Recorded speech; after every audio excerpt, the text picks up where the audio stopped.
there for scale. Some of these stones are estimated to be 300 tons. They're fit so perfectly together that you can insert paper or even a razor blade between them. And because of their odd features, the incredible difficulty of actually coring something like this and fitting it boggles the mind. There aren't really any ways of explaining how it was done in modern architecture. He's standing in front of one tooth and a great mouth of teeth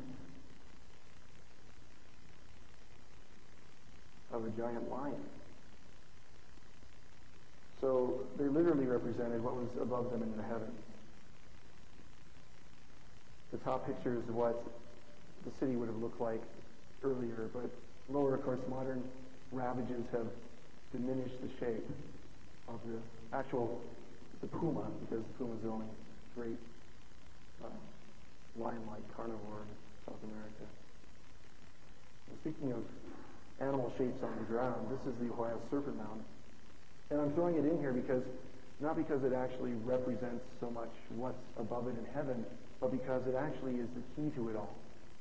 I've heard different explanations for what it's got in its mouth. One is that it's disgorging the cosmic egg of creation. The other is that it's chasing the North Star.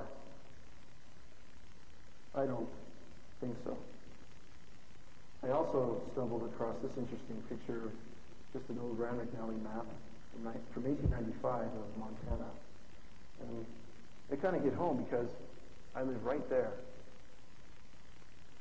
And if you noticed already, Lewis and Clark County looks very serpentine.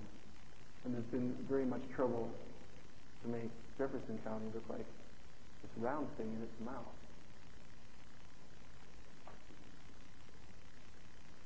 There's a little bit of enhancement. I thought about it for a long time, and I finally realized that if I wanted to get to the genesis of it, I'd have to go back to Genesis. A snake doesn't have any arms, so in order to hand off this symbol of knowledge from heaven, it extends itself. That's a handoff, and that's the agrarian goddess thinking about actually taking a bite of it. And here's where things get theurgically very interesting. The picture that you saw and this fruit that you're looking at now have a fivefold nature. You see, as you cut it through its equator, it actually demonstrates a pentagon, or a pentagraph. And in the Renaissance, when knowledge became available again, painters seem to represent the same fruit over and over again in the same way, golden. And in the Greek times, in the stories of all the golden fruit myths, there was no cultivars that were like yellow apples. And the historians say that the golden apples weren't really, they couldn't have been citrus fruit, they couldn't have been an orange.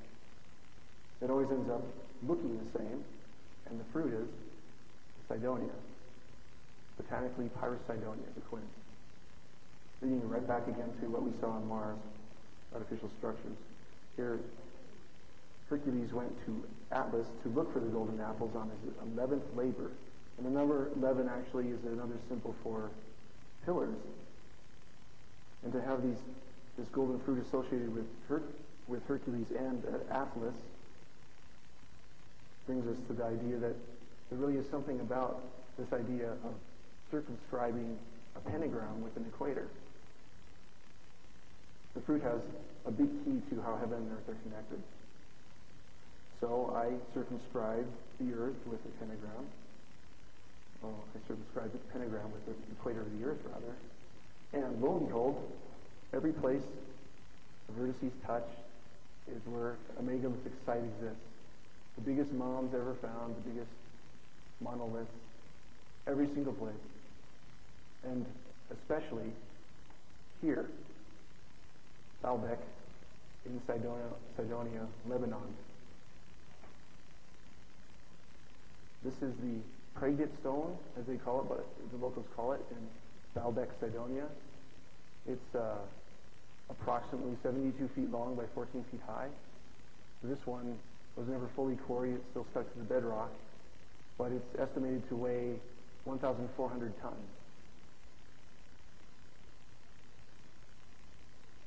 This is called the Baalbek Trilithon. These stones that are incorporated into it are slightly smaller. They're maybe 1,100 tons each.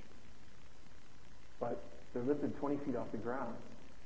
And they're also placed with exactitude, something that cannot be done today. Above it you see Phoenician architecture, and then Greek, and then Roman. And contemporary historians say the Romans built it. I don't think so either. These are men for scale. There's another picture of the whole complex of the Trilithon. You can see the trouble, actually, that later people had trying to put the incumbent masonry over the top of what they actually had here first. And the locals say that that structure, the platform itself, was built before the flood. And that it was built by Cain himself in a fit of raving madness. What was interesting about that first star that I showed you, it doesn't touch Giza. It doesn't touch the Great Pyramid, which is one of the remaining 7 wonders of the world. And I realized that the twin pillars fit into the Gnostic dualistic concepts of how heaven is married to the earth. So maybe there was a second star. Maybe there was an Osiris star.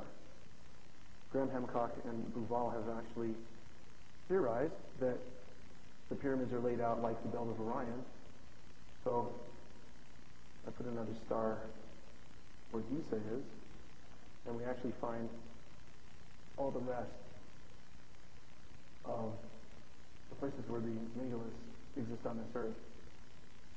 Mohenjo-Daro, Pakistan.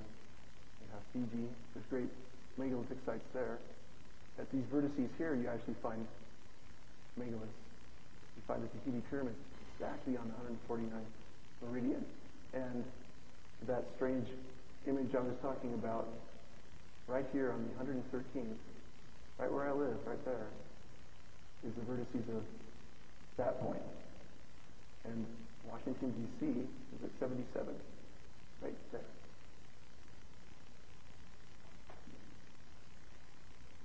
It's also interesting that the myth and the symbol that fits into this harkens right back again to Cydonia on earth, because Phoenix was actually a son of Agenor, and the Phoenicians were Sidonians.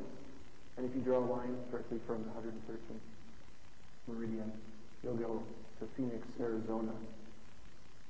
And Phoenix, Arizona lies on the 33rd parallel. So does Cydonia. In fact, Sidon is exactly on the 33rd parallel, and so is Roswell.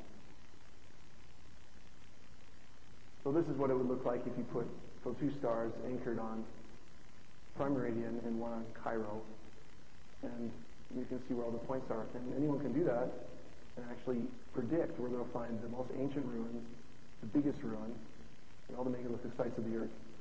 And I've highlighted Cairo, which in the old Arabic meant city of Mars, and Baalbek, Cydonia. These 2 places are divided by 5 degrees exactly, which is redundant to the whole idea of the pentagon pentagram, earth, heaven, earth coordination system. And you have the occult symbol of a circumscribed pentagram. This is a talisman by Eliphas Levi, and it goes even farther into the cosmology and the understanding of heaven to earth. This actually is a talisman that describes how we're oriented in space, believe it or not. The Hebrew letters that surround here are Leviathan. In Christian understanding, Leviathan is the great serpent that lives in the sea, and he frolics there. He's talked about by Job, and he's kind of enigmatic. But to the Hebrews, they